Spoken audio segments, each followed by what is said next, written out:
My daughter sent me a voicemail. "Dad, we've talked about this. Helen and I need our space. You're always here, and honestly, it's becoming a problem."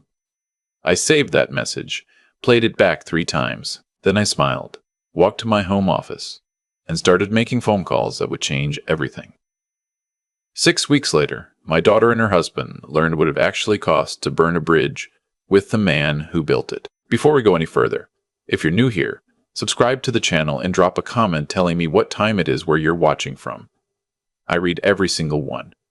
My name is Leonard Oakes. I'm 64 years old, and I spent 31 years as a civil engineer in Nashville, Tennessee. I designed drainage systems, road infrastructure, retaining walls, things that hold other things up. I understood load-bearing structures better than most people understand their own bank accounts. I thought I understood people the same way. Turns out I had a blind spot the size of a highway interchange, and her name was Helen.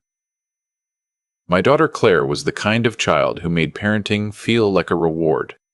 Curious, funny, stubbornly independent in the way that makes you proud, even when it drives you crazy. When her mother passed, pancreatic cancer 2017, 11 weeks from diagnosis to funeral. Claire was 28, and she held herself together in a way that broke my heart and filled it at the same time. We grieved side by side. She called me every Sunday. We had a standing dinner every other Thursday. She met Derek at a work conference in Atlanta. He was a project manager for a mid-sized logistics company, early 30s. The kind of man who knows exactly how impressive he sounds in a first conversation. I'll be honest.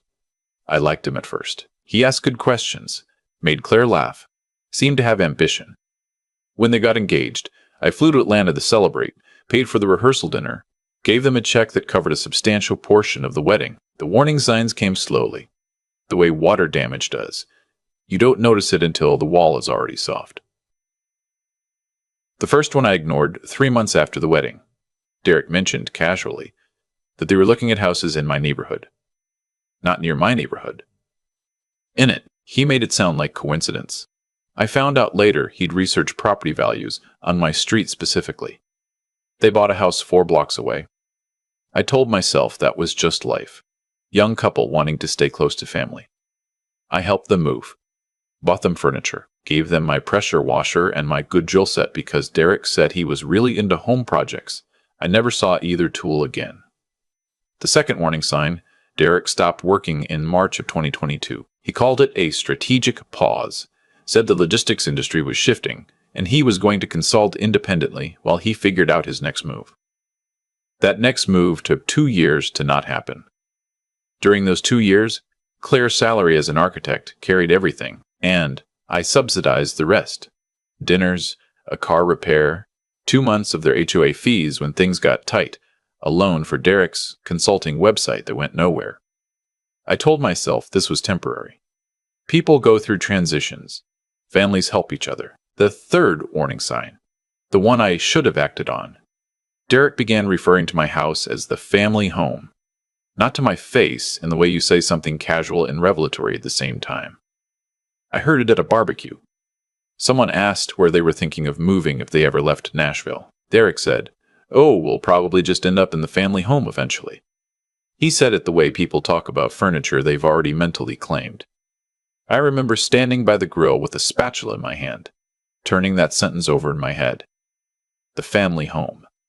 My house. The house I bought in 1998, where Claire grew up, where I'd kept every birthday card her mother ever wrote to me in a shoebox in the closet. That house. I didn't say anything. That was my mistake. Not the last one, but the foundational one. The dynamic shifted the year Claire got promoted to senior architect. She started working 60-hour weeks.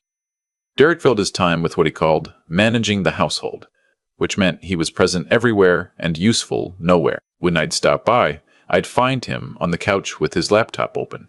Networking? The dishes were piled. The lawn was going. Claire looked tired in the way that lives behind a person's eyes. Helen arrived in their lives about 14 months before all of this ended. Helen was Derek's childhood friend. She'd moved back to Nashville after a divorce, needed a place to land. Could she stay for a month while she got back on her feet? A month became 4. 4 months became permanent. at least in practice. She had the guest room. She had an opinion about everything. She started referring to their house, their rented house, I want to be clear, the one where they paid rent, as our place. I met Helen twice.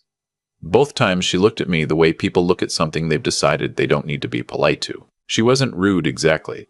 It was more like she'd assessed me and found me unremarkable. I was Claire's dad. I was background. The Sunday calls started getting shorter.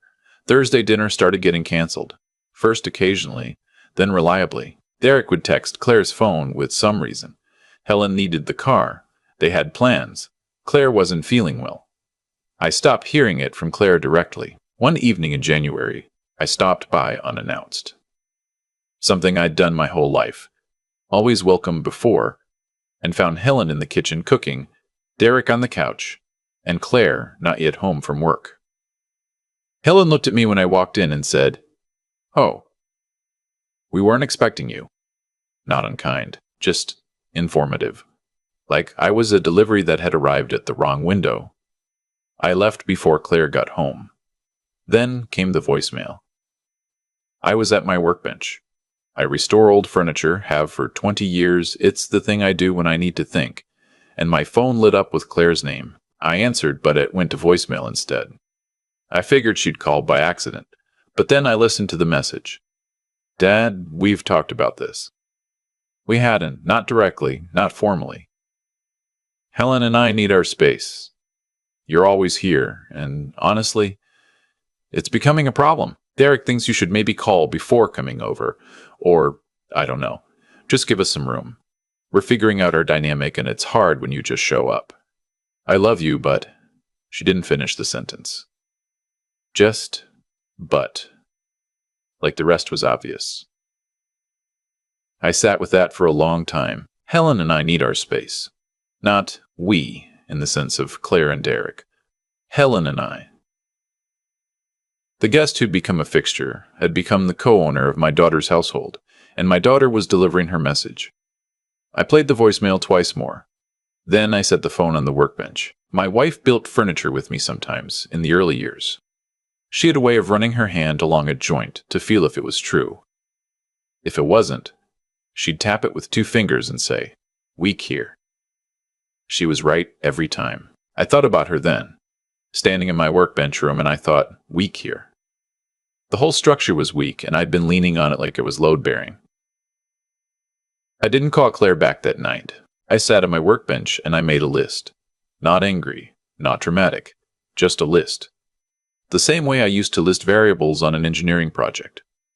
Assets, relationships, obligations, exposures. The house Claire grew up in, mine mortgage paid off in 2019. The house 4 blocks away where they lived, rented, not by me, not my name on anything.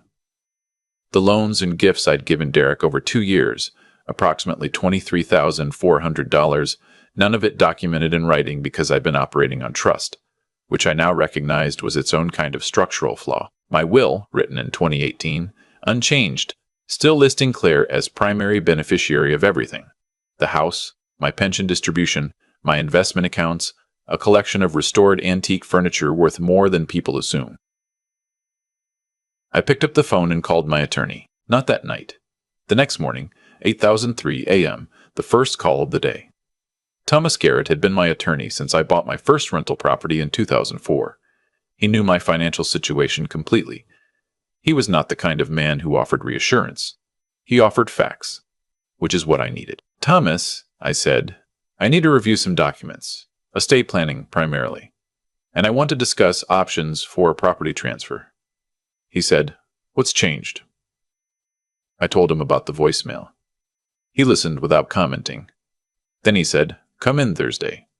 I went in Thursday. We spent 3 hours reviewing everything. The will, the property deed for my house, my investment accounts, the nature of the loans to Derek, whether any of it created legal exposure. Thomas walked me through each piece with the same thoroughness I used to walk through a drainage proposal. Start with the foundation, check every joint.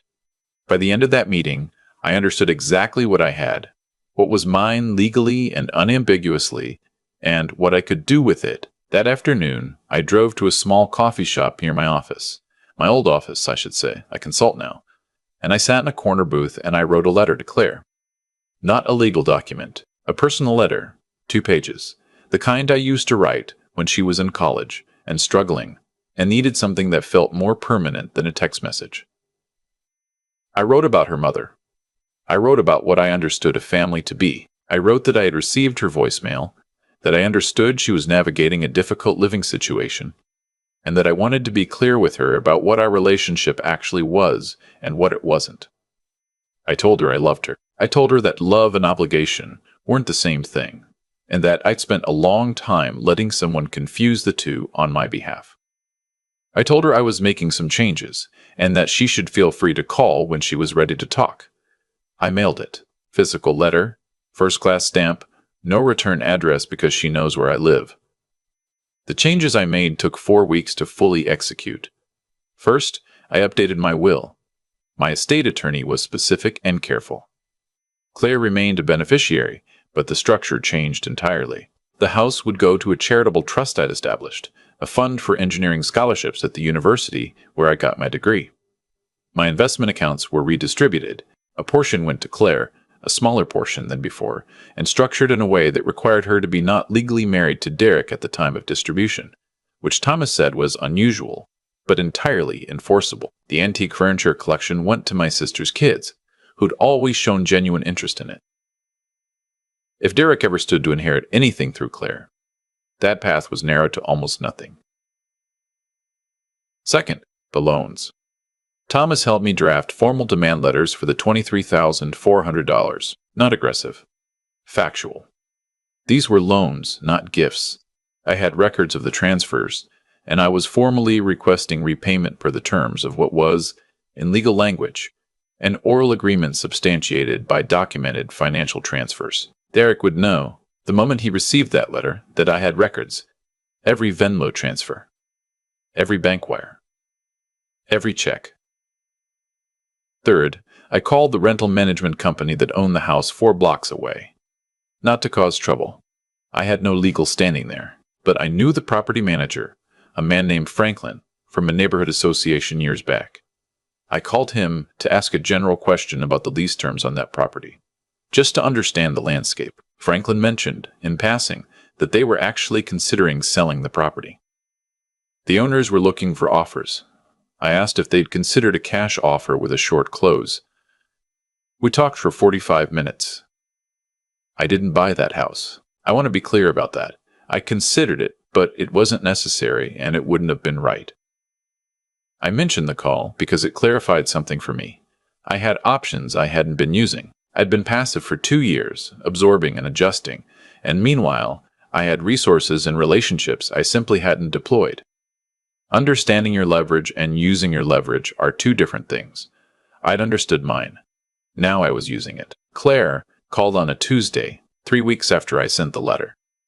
It was 7:14 p.m. I know because I was in the middle of refinishing a dresser and I noted the time without planning to. Dad. Her voice was careful, like she was navigating something she couldn't quite see the edges of. Hi, sweetheart. Long pause. I got your letter. I figured. Derek got something from your attorney. He would have, yes. He's upset. She said this like she expected it to move me. It didn't. Not in the way she intended. I felt sad, actually. Sad that her measure of the situation was Derek's emotional temperature. That's understandable, I said. People are usually upset when they realize a debt exists. Dad, that money we thought that was family helping family. I helped family. Your husband spent it. There's a distinction. Another long pause. What are you doing? I'm protecting what I built, which is something I should have been doing for a while. She went quiet again. I waited. When she spoke, her voice was different. Younger somehow, the way it used to sound when she was working through something hard. Is this because of the voicemail? The voicemail clarified things that were already true, I said. I've been watching your household rearrange itself around people who don't have your best interest in mind, and I've been funding it, and I've been accepting less than basic consideration in return. That's not a sustainable structure, Claire. In engineering, we'd call it a failure waiting to happen. She laughed, small and reluctant. You and your structures, they work. Helen's not, she started. It's complicated. I know it's complicated. Complicated situations still have clear facts inside them. The clear facts here are that I've given your household significant money. I've been made to feel unwelcome in my own daughter's life. And I received a voicemail asking me to give more space to an arrangement that is already too comfortable. Silence. What do you want, Dad? I thought about the question. What I wanted wasn't complicated. I want a daughter who calls me because she wants to talk, not because her husband received a legal letter. I want to have dinner on Thursdays like we used to. I want the people in your life to treat me like I exist. That's all I've ever wanted. She started crying. Not dramatic, quiet, the way Claire always cried, like she was trying not to and couldn't quite manage. I'm sorry, she said. I think I've been not seeing things clearly. I know, I said. I wasn't seeing them clearly either. I just finally started. We talked for another hour. I didn't offer solutions. I didn't take anything back. I just talked to my daughter about her mother, about work, about a dresser I was refinishing that had a stubborn drawer. By the end, something between us had shifted, not resolved, shifted. Like a joint that's been realigned and needs time to set. 2 days later, Derek showed up at my door. I saw him through the side light and opened the door, but didn't invite him in. I stood in the doorframe. He looked like a man who hadn't slept well.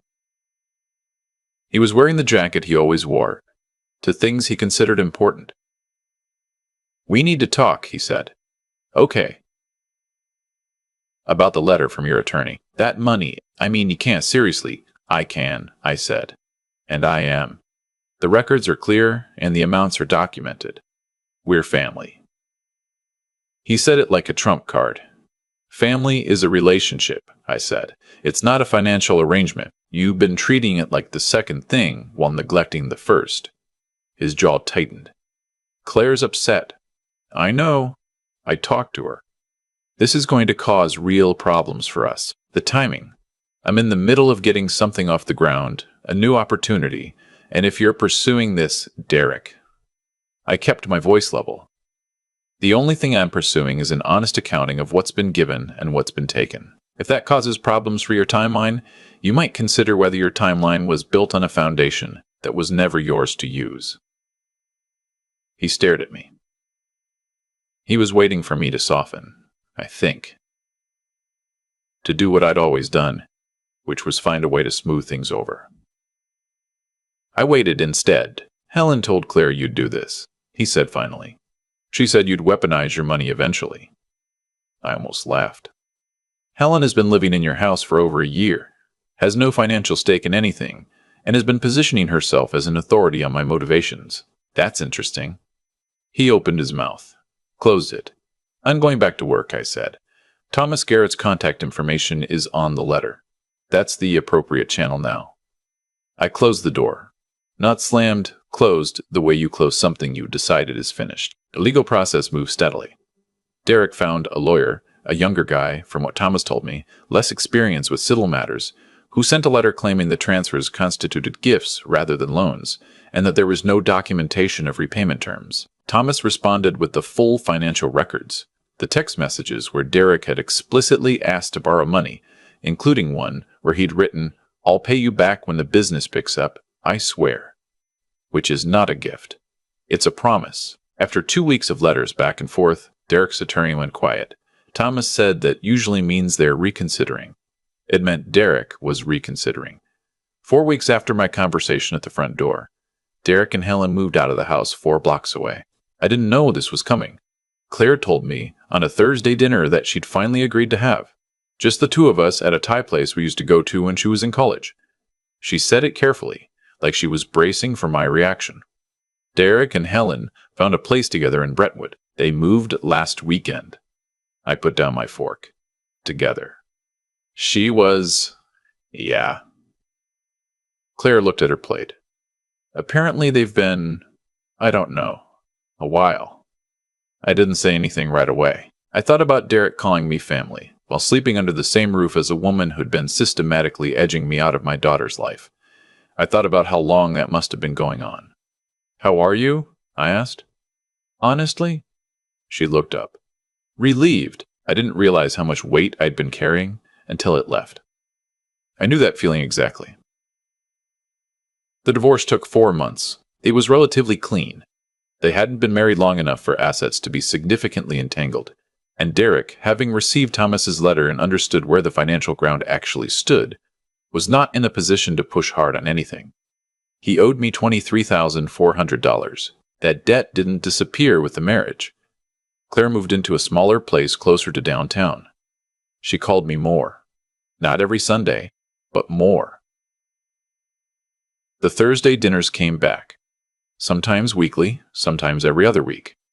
But they came back. She started talking to me the way she used to, about the hard things, the work stress, the grief that still surfaced sometimes around her mother's birthday, the loneliness of starting over at 35. I listened.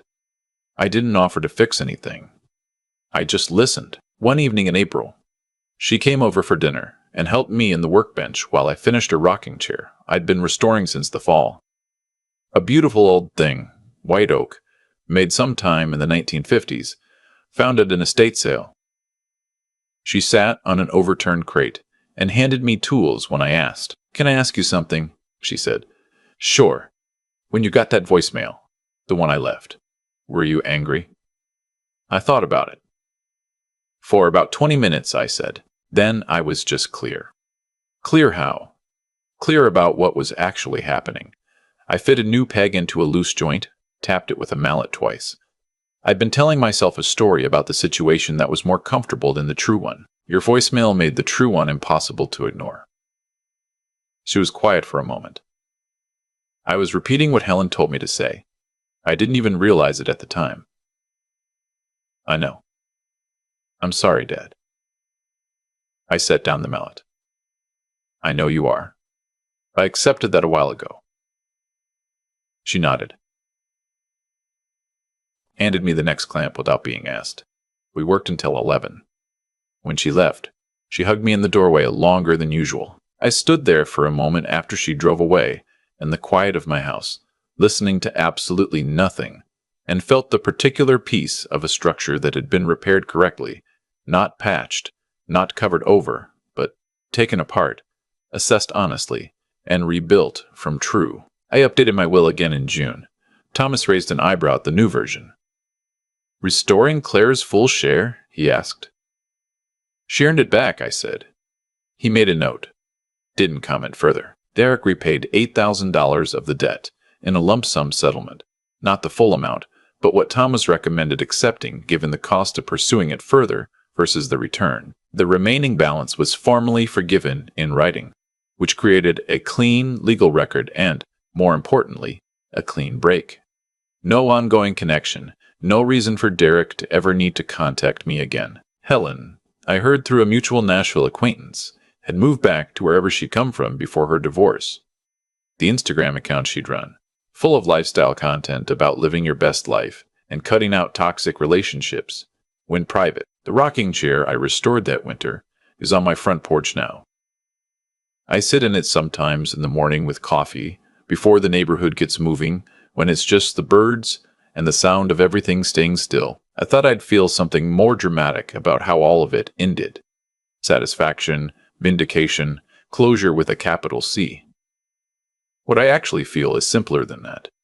I feel like myself again, like a person who knows where his property lines are and who belongs inside them. My daughter called last Sunday. We talked for an hour and 12 minutes about a project she's designing, a mixed-use development in East Nashville, and about a pasta dish she'd tried making that came out badly, and about whether we should take a trip somewhere in the fall, maybe somewhere on the coast. I told her I'd look at flights.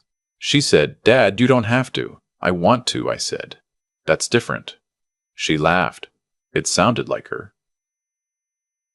That's the thing about structures. When they fail, it's rarely because of one bad joint. It's because small weaknesses were left unaddressed until weight accumulated in the wrong places.